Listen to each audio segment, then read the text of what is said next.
It's amazing how a single photograph, just a silent, still image, can tell a story that's more powerful than you can imagine.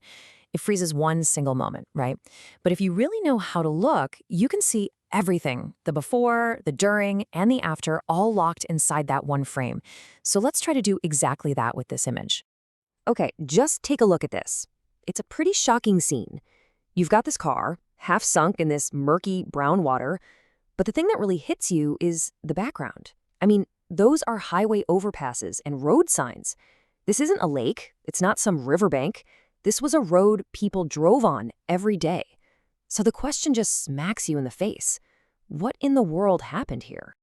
To really get the chaos in that picture, we have to start where any normal day would. We need to hit rewind. Go back just a few hours before this photo was taken to what was probably a totally normal morning on this exact same highway. Just picture it. It's a typical weekday morning, right? You can almost hear the hum of thousands of engines, the sound of the radio stations bleeding from car to car. This spot, it was part of the city's bloodstream, that daily rhythm with everyone heading to work, to school, just living their lives. Everything was predictable, totally under control. And if you look past that car, you can see the ghosts of that normal morning. The road's lines are still pointing to exits no one can get to. Those huge concrete overpasses, which are symbols of order, are now just watching over total chaos. They're like these silent witnesses to a world that was there just moments before the flood. And this, right here, this is the whole conflict in a nutshell. On one side, you have us, with our illusion of control, all our engineered concrete and steel that we build to last forever. And on the other side, you have the reality of nature, just overwhelming, powerful water that couldn't care less about our plans. It just goes where it wants to go. So, how does a super busy highway turn into a raging river? And so fast? Well, it's this devastating chain reaction, and it happens way quicker than you'd probably think. Seriously? It all happens in a flash. First, the rain starts. And we're not talking about a light shower. We mean a downpour that just doesn't stop. Pretty soon, the drainage systems, which were only built for a normal storm, are completely swamped. Then, simple physics just takes over. Water finds the lowest point, and on a highway, that's almost always the underpasses. Suddenly, all the escape routes are gone. And then, finally, the road itself just disappears, completely swallowed by the flood. It's a pretty harsh reminder of a simple truth, isn't it? It doesn't matter how smart our engineering is or how strong our concrete is. When it comes down to a battle of sheer force like this, water almost always wins. All right, let's zoom in now, right? To the heart of this photo, the human element, the thing trapped in all this chaos, the car itself. I mean, look at it. It's a nice modern car. And for most of us, our car is such a huge symbol, right? It's freedom. It's how we get around. It can even be a status thing.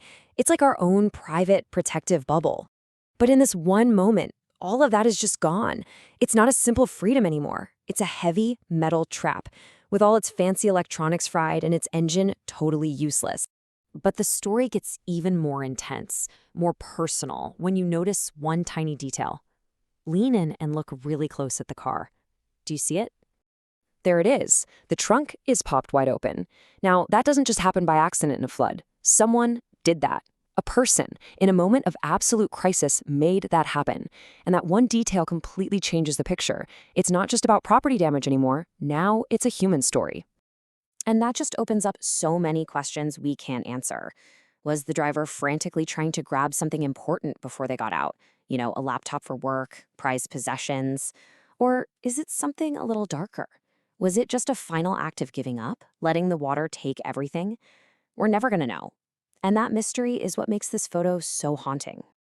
So the most dramatic part of this story might be over, but the consequences, they've only just begun.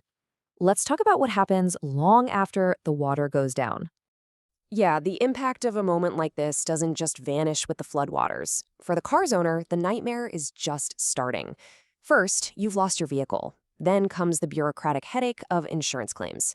Then a dangerous operation to actually get the car out of there.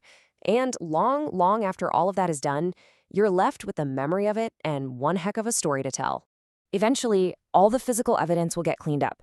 The road will be cleared, it'll reopen, and traffic will start flowing just like it used to.